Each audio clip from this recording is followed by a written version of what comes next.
अस्सलाम वालेकुम। मैं हूं आपका होस्ट मलिक सजाद। आज हम आपको बताएंगे कि तुर्की में कुछ ऐसे अल्फाज हैं जिनका तलफ़ुज़ हम ओरिजिनल तलफ़ुज़ बताने की कोशिश करेंगे। तो हम अपनी गुफ्तगू का आगाज़ करते हैं कि जैसा कि अक्सर एक जगह है, तो अक्सर ठीक से बोलते हैं बंदे। उसके साथ एक सात कुलेसी है। सात कुलेसी कहेंगे तो किसी को समझ आ जाएगी। अगर किसी को बताएंगे कि कड़ी वाला चौक, तो वो तुर्किश लोगों को नहीं समझ आएगी। इसलिए अपना तलफ़ुज़ जो है वो ठीक करें जिसमें आपकी को किसी को समझाने में आसानी होगी, बल्कि आपस में भी वही अल्फाज बोले जो तुर्किश लैंग्वेज के अल्फाज हैं। तो उसमें ये रहेगा कि आपका तलफ़ुज़ ठीक हो जाएगा, आपको तुर्किश लोगों को समझाने में आसानी होगी। उसका कड़ी वाले चौक जो है ना, उसका नाम है सात कुलेसी। सात कुलेसी यानी कि क्लॉक टावर। ठीक है जी। उसके बाद जनाब मैंने ये लिखे हुए हैं, जो जो लोग हमारे भाई जो यहाँ पर रहते हैं, ये उनका कसूर नहीं कि ये नहीं को पढ़े लिखे नहीं है, या उनको मैं डिग्रेड कर रहा हूँ, डिवैल्यू कर रहा हूँ। मकसद ये कि वो लैंग्वेज डिफरेंस होती है, उस वजह से बड़ी सी प्रॉब्लम आती है बंदों को। उसके बाद जनाब बहराम पाशा की जगह, बहराम पाशा कहते हैं लोग, उसका नाम है बायराम पाशा। बायराम एक बंदे का नाम था। वैसे बायराम यहाँ पर ईद को भी कहते हैं। उसका नाम बहराम पाशा नहीं है, बायराम पाशा है। बल्कि तो कई बंदों ने दुकानें बनाई हुई हमारे भाइयों ने, तो उन्होंने बहराम ही लिखा हुआ है उर्दू में, बायराम, BAYRAM, बायराम पाशा। ठीक है जी। उसके बाद जगह जी एसेलर, उसको बोलते हैं सानलर। सानलर एसेलर जो है ना, एसेलर, इसको तलफ़ुज़ आप ठीक करें कि आपको किसी को समझाने में आसानी हो। एसेलर का मतलब है कि राहत वाले लोग, सुकून वाले लोग, सुकून वाले, जो लफ्ज़ी मतलब इसका निकलता है। उसके बाद लफ्ज़ है अरनाउत कोई। तो हमारे पाकिस्तानी भाई क्या बोलते हैं, रनाउत कोई। तो रनाउत कोई लफ्ज़ नहीं है, अरनाउत कोई। अरनाउत कोई का मतलब लफ्ज़ है, अरनाउत कहते हैं अल्बानिया को। ठीक है जी। तो ये तुर्किश में अल्बानिया जो एक मुल्क है जो ग्रीस से आ गया, उसको अरनाउत कहते हैं, अल्बानिया को। तो वहाँ पर जो अल्बानी मुसलमान थे, वो यहाँ जब पर जा आकर बसे, तो उसके बाद इसका नाम पड़ गया अरनाउत कोई, कि अरनाउत, अरनाउत वालों का गाँव। कोई का मतलब होता है गाँव। तो थोड़ी थोड़ी आपको हिस्ट्री बताता चलता हूँ। तो अभी लफ्ज़ है एक मशहूर, जो हमारे पाकिस्तानी उस मोहल्ले में रहते हैं, कारा जुलारी। तो कारा जुलारी लफ्ज़ नहीं है, लफ्ज़ है कारा योल्लर। कारा योल्लर। कारा योल्लर का मतलब है, कारा का मतलब है काला, योल्लर का मतलब है रास्ते।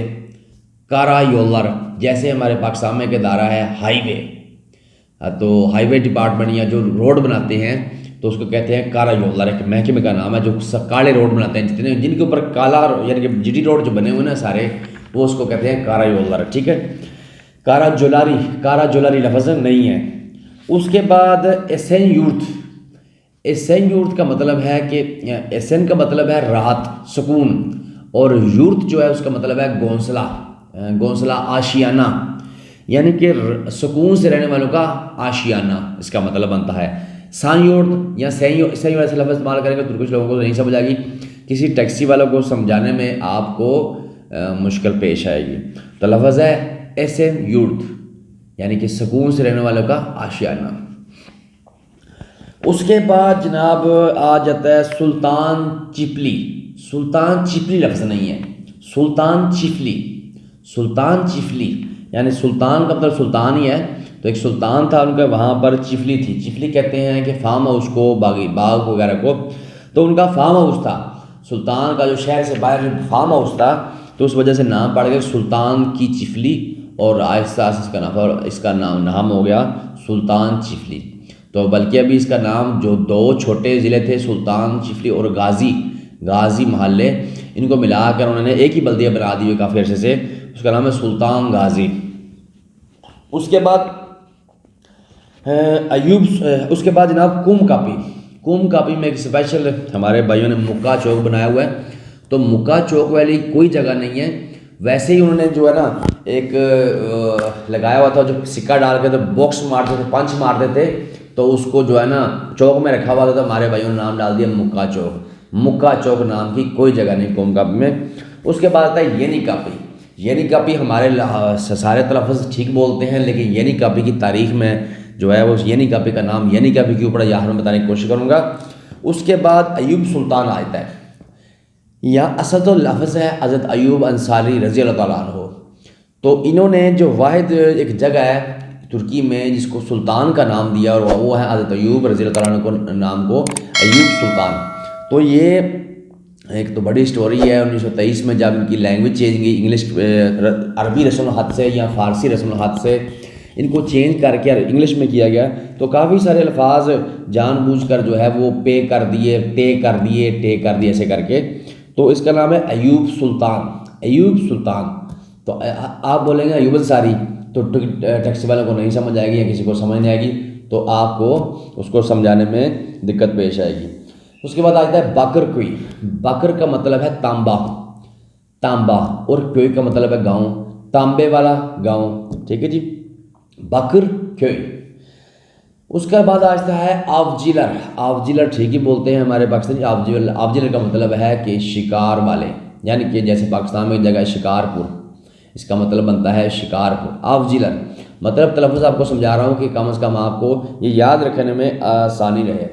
उसके बाद फिर जो गाज़ी महल्ले में एक जगह है अवरूपा कोनुत, उसको हमारे भाई बोलते हैं अवरूपा कोंटर। अवरूपा कोंटर नहीं है, उसका मतलब है अवरूपा कोनुत, यानी यूरोपियन बिल्डिंगें, ऐसे नाम रख दिए, यानी कि यूरोप है या यूरोप से उनका कोई ताल्लुक है। अवरूपा कोनुत जब जिसने बनाया था उसने कहा था मैं कि यूरोप के स्टैंडर्ड के मुताबिक ये बिल्डिंगें सारी बना रहा हूँ, तो उसने नाम रख दिया इसका अवरूपा कोनुत। उसके बाद जब हम जनाब आ जाते हैं